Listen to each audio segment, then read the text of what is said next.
Hello, OP classes के digital platform पर आप सभी का एक बार पुनः स्वागत है। तो आपके सामने पेश है करंट अफेयर्स के 5 महत्वपूर्ण बिंदु जिनके बारे में आज हमें पढ़ना है। तो आज हम लोग पढ़ेंगे सीडीएस, मैगजिट, किस्सा ख्वानी बाजार नरसंहार, बोडो शांति समझौता और एचसीएफसी। तो आइए शुरुआत करते हैं पहले बिंदु से यानी सीडीएस से। सीडीएस जिसको हम लोग बोलते चीफ ऑफ डिफेंस स्टाफ, और भारत के पहले सीडीएस जो बनाए गए हैं वो पूर्व जनरल बिपिन रावत बनाए गए हैं। तो पहले सीडीएस कौन बनाए गए? पूर्व जनरल बिपिन रावत। वर्तमान आयु कितनी है इनकी? 62 वर्ष। कब तक रहेंगे? 65 वर्ष की आयु तक। कब बनाए गए? 31 दिसंबर 2019। घोषणा कब हुई थी? घोषणा की थी पीएम नरेंद्र मोदी ने 15 अगस्त 2019 के दौरान। तो 15 अगस्त 2019। इनका काम क्या रहेगा? काम रहेगा सलाहकार। किन किन के सलाहकार रहेंगे ये? रक्षा मंत्री, तीनों सेनाओं के प्रमुख तथा परमाणु समन्वय समिति। ठीक है, सीधी सी बात, डिफेंस से रिलेटेड जितने भी काम रहेंगे उनमें सीडीएस का हस्तक्षेप जरूर रहेगा। अब है क्या सीडीएस की मांग? ऐसा नहीं है कि अभी उठी हो और अभी बना दिए गए हो। सीडीएस की मांग उठ रही थी 1999 कारगिल युद्ध के समय से। फिर इसके बाद लाल कृष्ण आडवाणी ने 2001 में भी कहा था कि भाई सीडीएस होना चाहिए। 2012 में सीडीएस से जुड़ी एक समिति सामने आई, नरेश चंद समिति। तो अगर हम मांग की बात करें तो 1999 कारगिल युद्ध के समय से। ठीक, समिति कौन सी है? 2012 में बनी थी नरेश चंद्र समिति। तो ये सीडीएस के बारे में कुछ महत्वपूर्ण बिंदु हो गए। अच्छा, जितने भी परमाणु हथियार वाले देश हैं उन सभी के पास सीडीएस होता है। तो यहां पे हम लिख सकते हैं सीडीएस किन किन देशों में है? फ्रांस, इटली, ब्रिटेन और कनाडा, जापान। जितने भी मोस्टली आपके जितने भी परमाणु हथियार संपन्न देश हैं उनके पास आपका सीडीएस होता है। तो ये बात हो गई आपकी सीडीएस की। अब हम लोग बात करेंगे मैगजिट की कि क्या होता है आपका मैगजिट। तो आइए देखते हैं, इनको अच्छे से नोट कर लेना। आपने एक शब्द सुना होगा ब्रेक्जिट। तो पहले याद कीजिए कि ब्रेक्जिट क्या होता है।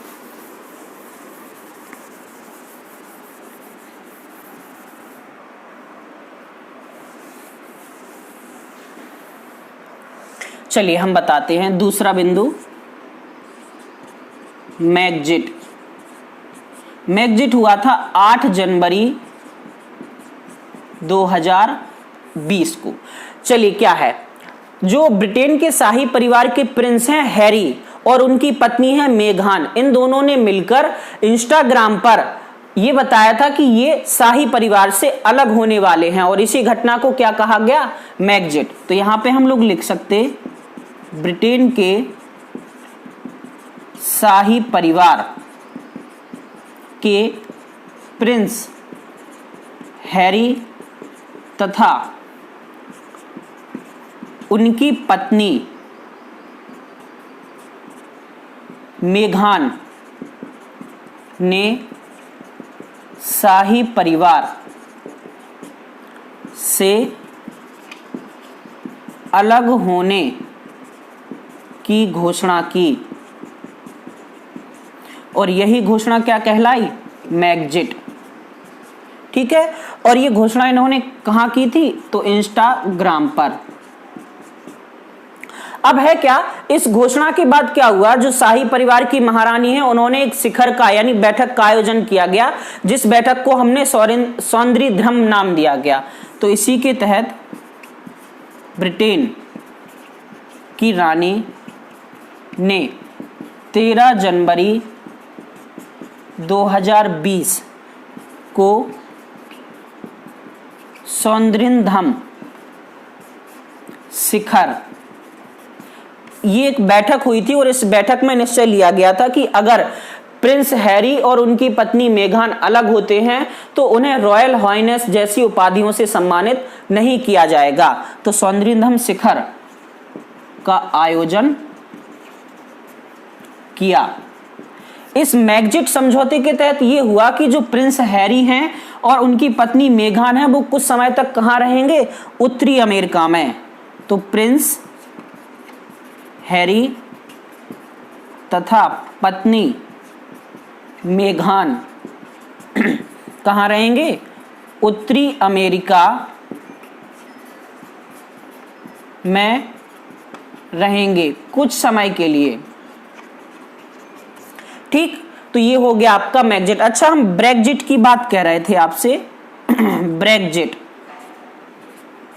कि ब्रेग्जिट क्या होता है। ब्रेग्जिट क्या है, जनवरी 2020 में ही ब्रिटेन क्या हुआ, यूरोपीय संघ से अलग हो गया। तो ब्रेग्जिट क्या है, ब्रिटेन का यूरोपीय संघ से अलग होना। ये भी कब हुआ था, जनवरी 2020 में। अब यूरोपीय संघ यानी यहां लिख सकते यूरोपीय संघ में देश कितने हैं, पहले 28 थे, एक अलग हो गया, कितने बचे, 27। ठीक है, तो ये आपका दूसरा बिंदु हो गया मैग्जिट। अब हम लोगों को पढ़ना है किस्सा ख्वानी बाजार नरसंहार। तो आइए देखते हैं, अच्छे से समझ में आया। चलिए तीसरा बिंदु देखते हैं।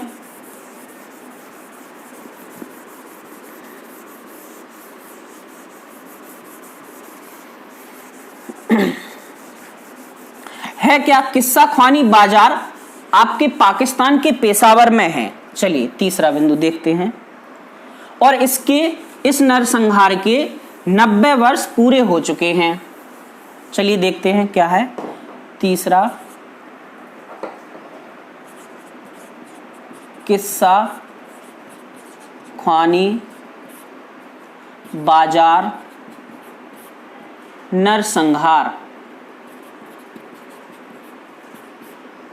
तो ये कहां पर है, पाकिस्तान के पेशावर में। क्या हुआ, इस नरसंहार के 90 वर्ष पूरे हुए था क्या। चलिए देखते हैं इसमें, किस्सा ख्वानी बाजार नरसंहार। 1930 में जब आपका नमक आंदोलन चल रहा था, उसी समय क्या हुआ, खान अब्दुल गफ्फार खान को गिरफ्तार कर लिया गया यहां पर। तो बहुत सारी भीड़ इस बाजार में इकट्ठा हुई थी, जहां पर ब्रिटिश गवर्नमेंट ने निहत्थी भीड़ पर गोलियां चलवा दी थी और इसमें लगभग 400 लोग मारे गए थे। तो उसी घटना के 90 वर्ष पूरे हो गए थे। तो ये घटना कब घटित हुई थी, 1930। खान अब्दुल गफ्फार खान की गिरफ्तारी के समय, यहां पे लिख सकते, भीड़ पर गोलियां चलाई गईं, 400 लोग मारे गए। तो उसी के कितने 90 वर्ष पूरे हो चुके हैं। हम थोड़ा बात करें ले रहा है खान अब्दुल गफ्फार खान। तो खान अब्दुल गफ्फार खान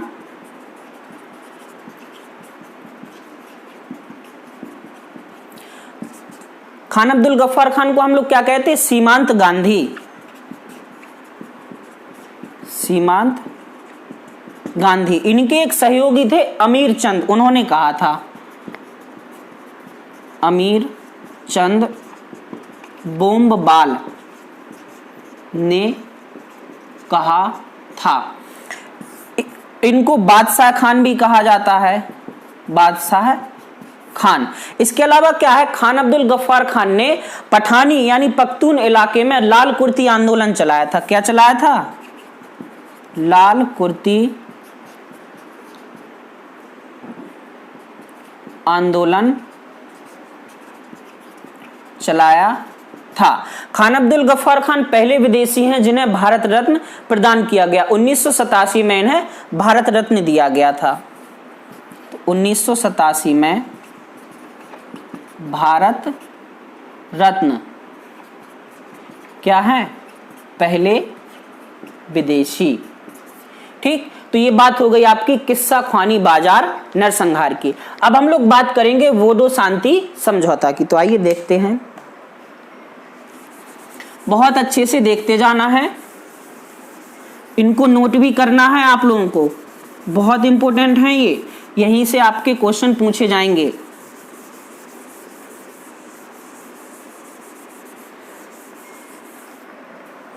चलिए भाई, चौथा बिंदु है आपका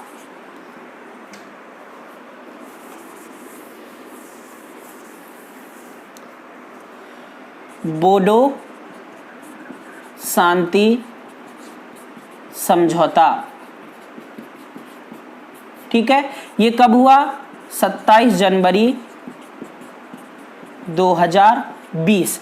किन किन के बीच हुआ? केंद्र सरकार, असम और जो बोडोलैंड का जो सबसे बड़ा आपका समूह है उनके बीच हुआ। तो किन किन के बीच हुआ? केंद्र सरकार प्लस असम तथा एनडीएफबी। एनडीएफबी को बोलते हैं national democratic front of Bodoland. यहां पे हम लिखे दे रहे हैं एनडीएफबी, नेशनल डेमोक्रेटिक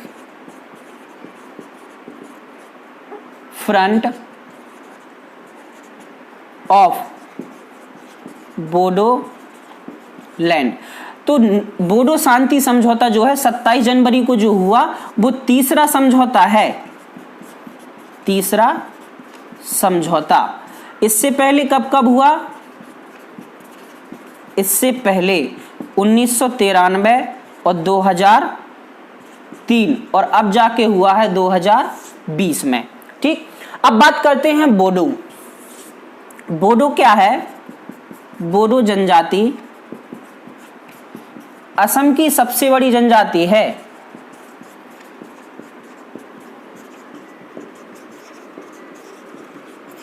असम की कुल जनजाति का लगभग 5 से 6%। कितना? 5 से 6%। और असम में 4 जिले हैं जहां पर ये बहुल मतलब बहुत ज्यादा मात्रा में आपकी बोडो जनजाति पाई जाती। कौन कौन से जिले हैं? कोकराझार, दूसरा चिरांग, तीसरा बक्सा और चौथा है उदलगिरी। ठीक है, तो ये जो 4 आपके जिले हैं यहां पे आपकी बोडो जनजाति बहुत मात्रा में पाई जाती है। तो ये समझौता है 27 जनवरी को हुआ। ये सारे आपके पॉइंट। ये तीसरा समझौता, पहले 1993, फिर 2003 और अब 2020 में हुआ है। ठीक है, अब हमारा बचा है अंतिम बिंदु HCFC। तो आइए देखते हैं क्या है ये।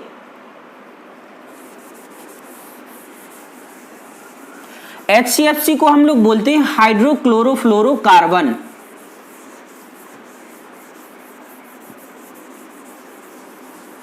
चलिए देखते हैं क्या है।